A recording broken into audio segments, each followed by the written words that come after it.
What's going on, guys? It's Nick here, back with another video. Week 10 running back trade targets. I went over buy low, sell high at wide receiver yesterday, so today is running back. For running backs, we want stable touches, preferably a good amount of targets since those are more valuable than carries, and to look at who's been lucky and unlucky with touchdowns so far in the season and recently. We all know that Leonard Fournette remains the biggest buy low with just 3.8% of his fantasy points coming from touchdowns, 2 times lower than any other running back, but I bring them up every week so you guys know what to do.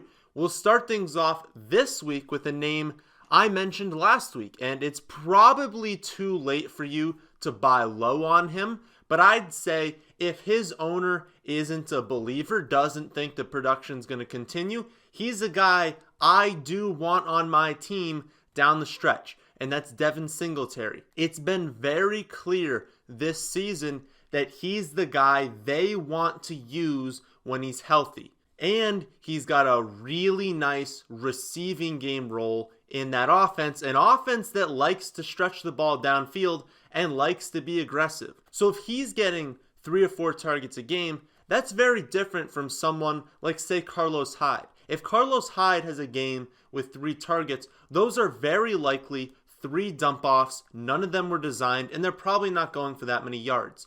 Singletary is going to get designed looks in the passing game, but even if he doesn't, he's going to get high upside looks. So he can turn his 3 or 4 targets into 45 receiving yards like he did last week. Speaking of last week, he was in on 66% of the team's offensive snaps, was given 20 carries, and caught 3 or 4 targets for 45 yards, giving him 140 total yards and his 3rd touchdown in 5 games. He's clearly the lead back over Gore, and again, you probably waited too long if you didn't go after him. But he's easily a running back 2 each week now, so if you can get him for running back 2 value, then I'd do it. Remember, you don't need to dominate every trade. If you've got a clear option that the other team needs and you want Singletary, I think you go for him because he's going to be very involved in the offense and he's pretty talented.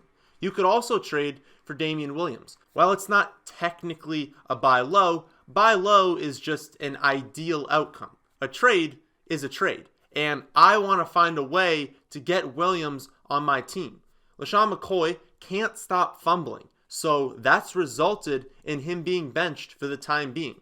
Last week, McCoy had just 11% of the snaps and only got 4 touches, turning that in to just 10 yards. Williams is now fully recovered from his injury, and he's seen his snap share rise in 3 consecutive weeks, seeing over 60% of the snaps last week. In fact, that was just the 6th time in his career that he had over 60% of the snaps, and he posted a 12 for 125 and 1 stat line with 2 receptions to add on, while playing with Matt Moore under center.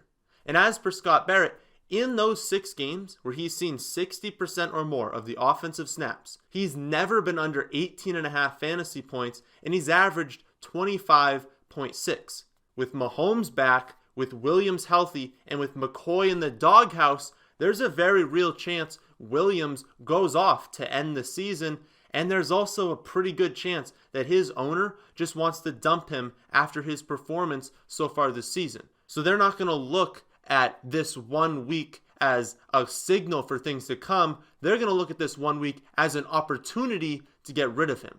You take that opportunity to buy low on a player who's got massive upside. I'd also be looking to buy low on Marlon Mack. He didn't receive a target last week, and he's only scored in 1 of his last 5 games. But he's already had his bye, which is obviously a plus, and Brissett's injury doesn't really look that bad. It looks really minor, and he could even play this week. I think there's a good chance that he does play this week.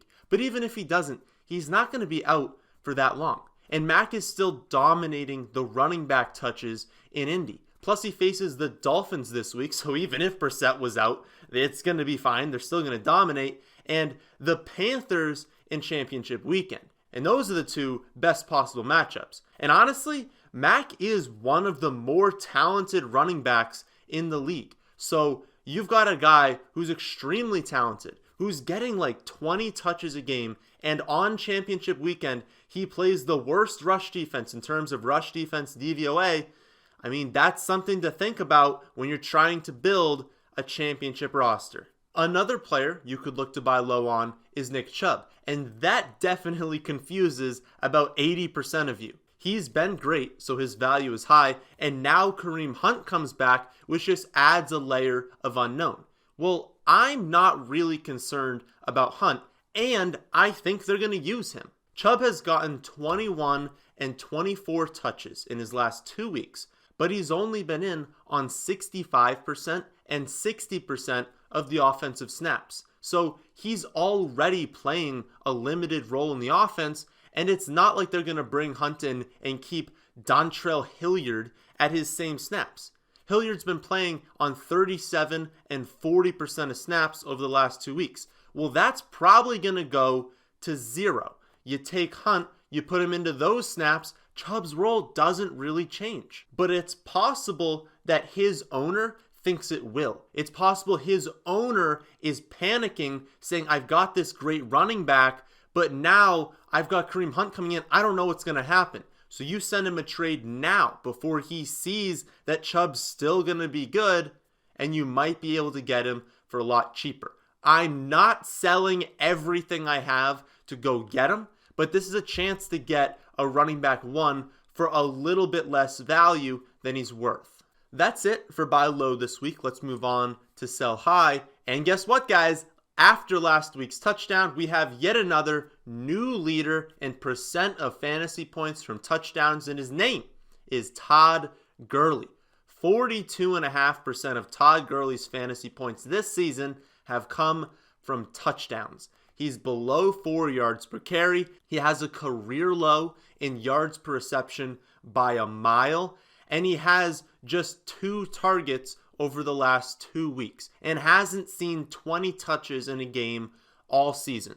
It is extremely likely that he has a cap at 20 touches, meaning no matter what the game script, they will not be giving him over 20 touches. I mean, Royce Freeman has more rushing yards than Todd Gurley and twice as many receiving yards.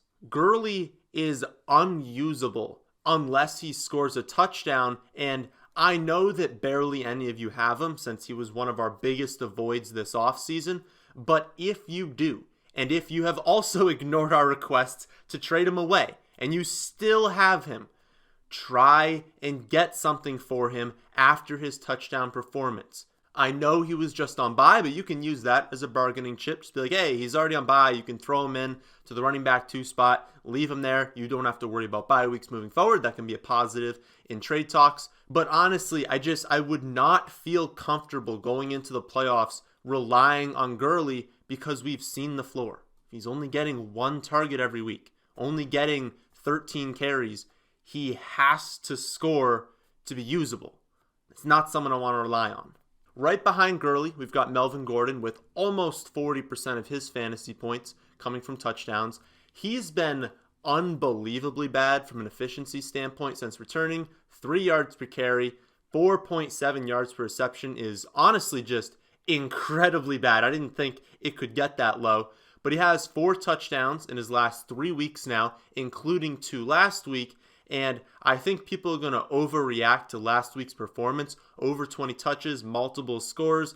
So this would be a really nice time to flip him for a more stable running back one that you can rely on a little bit more than the hyperly inefficient Gordon. If we look at schedule, then we can see the Texans have the second most difficult rest of season run defense schedule, and Carlos Hyde just ran for 160 yards last week, now at 243 rushing yards over the last 2 weeks.